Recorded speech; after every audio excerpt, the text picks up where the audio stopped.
बिस्मिल्लाहिर्रहमानिर्रहीम। अस्सलाम वालेकुम। देसी उर्दू टीवी के साथ मैं हूं ताबिंदा गुल। आई नजर डालते हैं अब तक की अहम खबरों पर।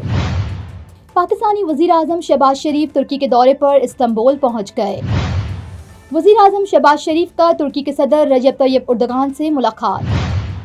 सदर ट्रंप का मेमोरियल डे से पहले रिपोर्टर से सवाल और जवाब। 11 हफ्तों के बाद गाजा में इमदादी सामान पहुंचने पर फलस्तीनियों की भगदड़। रूसी फिजाई हमले में यूक्रेन के 12 शहरी हलाक। और जाफर पनाही की film it was just an accident ने कैंस फिल्म फेस्टिवल में पाम डियोर जीत लिया। ये थी हेडलाइंस। बढ़ते हैं खबरों की तफसीलात की जानिब।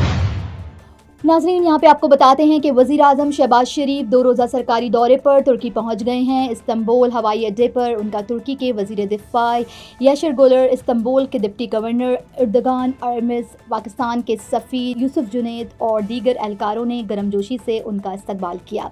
वजीर आजम शहबाज शरीफ सदर रजब तैयब उर्दगान से मुलाकात करेंगे, जिसमें दिफा, मईशत, सयाहत और सकाफत के शोबों में ताउन को वुसअत देने पर तबादले ख्याल होगा। ये दौरा हाल ही में भारत के साथ तनाव के दौरान तुर्की की जानिब से पाकिस्तान को दी गई हिमायत का शुक्रिया अदा करने के लिए भी है। वजीर आजम के हमरा डिप्टी वजीर आजम इसहाक डार, वजीर इत्तलात अताउल्लाह टारर और खुसूसी मुआवन तारिक फातमी भी शामिल हैं। आगे बढ़ते हैं नाजरीन, और आपको बताते हैं कि वज़ीर आज़म मोहम्मद शहबाज शरीफ जो तुर्की के 2 रोज़ा सरकारी दौरे पर हैं ने इनकरा में सदर रजब तैयब उर्दगान के साथ गर्मजोशी और दोस्ताना मुलाकात की।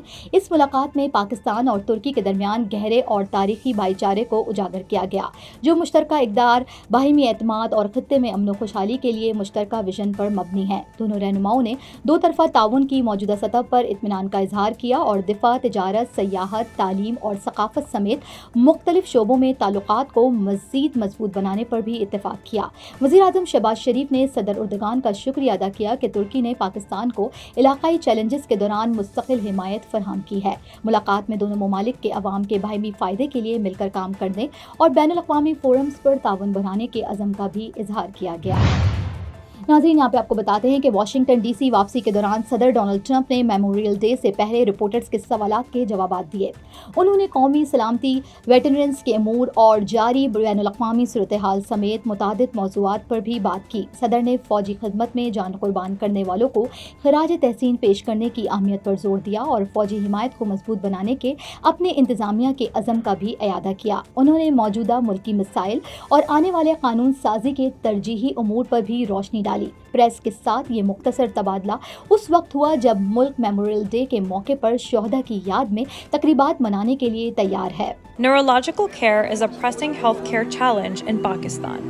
That's why Helping Hand USA is building Kind R, a world-class hospital with 130 plus clinics that is set to establish new standards for neurological care in Pakistan. As the first phase nears completion, anticipation is growing for the launch in the second half of 2025. Give zakat and sadaqah through Helping Hand USA today and join this historic endeavor to redefine future healthcare in Pakistan. नाज़रीन, यहाँ पे आपको बताते हैं कि 11 हफ्तों के Israeli मुहासरे के बाद अहम खुराक और तिब्बी इमदाद गाजा में पहुँचने पर मायूस फ़लस्तीनी इमदादी ट्रकों की तरफ दौड़ पड़े। तवील इंतज़ार के बाद पहुँचने वाली इस इमदाद ने जारी तनाज़े के दरमियान शदीद किल्लत का शिकार हज़ारों अफराद को कुछ उम्मीद दी। इंसानी हुकूक की तंजीमों ने अफरा तफरी के मनाजिर की इत्तला दी जब लोग हफ्तों की तन्हाई और महरूमी के बाद ज़रूरी सामान हासिल करने के लिए भागे। मुहासरे ने अस्पताल को बेहाल कर दिया था और ख़ानदान को बुनियादी ज़रूरियात से महरूम कर दिया था। बैनुल अक़वामी इमदादी एजेंसियां गाजा तक मुसलसल और बिला रोक टोक रसाई की अपील जारी रखे हुए हैं, क्योंकि एक बार की तरसील आबादी की शदीद इंसानी ज़रूरियात को पूरा करने के लिए काफ़ी नहीं है। रूसी अफवाज ने जंग के आगाज़ के बाद से यूक्रेन के मुतादिद शहरों पर सबसे बड़ा फ़िज़ाई हमला किया है, जिसमें कम से कम 12 अफराद हलाक हो गए हैं। मिसाइल और ड्रोन हमलों में रिहायशी इमारतों, इंफ्रास्ट्रक्चर और तवानाई के मराकज़ को निशाना बनाया गया, जिसमें दर्जनों अफराद ज़ख्मी हुए हैं। इस बड़े पैमाने पर बमबारी से बिजली की बड़ी तादाद में फरहमी मुतासर हुई है और शहरी इलाकों को भी नुकसान पहुँचा है, जिस पर बैनुल अक़वामी सतह पर मज़म्मत की लहर दौड़ गई है।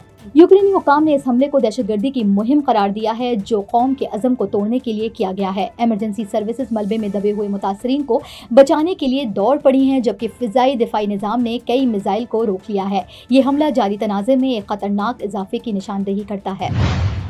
और ईरानी डायरेक्टर जाफर पनाही की इंतकामी thrill film it was just an accident ने कैंस फिल्म फेस्टिवल के सबसे बड़े अवार्ड पाम d'Or का एजाज़ जीत लिया है। ये फिल्म अपनी बहादुर कहानी और जज्बाती गहराई की वजह से नाजरीन और नकादो दोनों की तवज्जो का मरकज़ बनी है। पनाही, जो ईरान में फ़नकाराना पाबंदियों की मुखालफत के लिए जाने जाते हैं, ने ये अवार्ड एक रिकॉर्ड पैगाम के ज़रिए कबूल किया है, क्योंकि वो सफ़र की पाबंदी के तहत हैं। ये अवार्ड ईरानी सिनेमा के लिए आलमी सतह पर एक बड़ी कामयाबी है और सेंसरशिप के तहत काम करने वाले फिल्म साजों के अज़म को भी उजागर कर दिया है। नाजरीन, अब तक के लिए इतना ही। मिलते हैं अगले बुलेटिन में कुछ मजीद खबरों के साथ। देखते रहिए देसी टीवी USA, DTV NN, हमारा OTT प्लेटफॉर्म DTV Flex, जहां आप 3000 से ज़ायद चैनल देख सकते हैं। So stay tune and stay with us. You came to this country for a brighter future for you and your loved ones. You've made it this far. Now it's time to become a citizen. With citizenship, you gain the right to vote, access to federal jobs, the ability to keep your family closer, and the freedom to travel with a US passport. These are just a few of the benefits waiting for you when you become eligible. We're here to help you through the process with free resources and personalized guidance. Together, we can make it easier. Get started at becomeacitizentoday.com.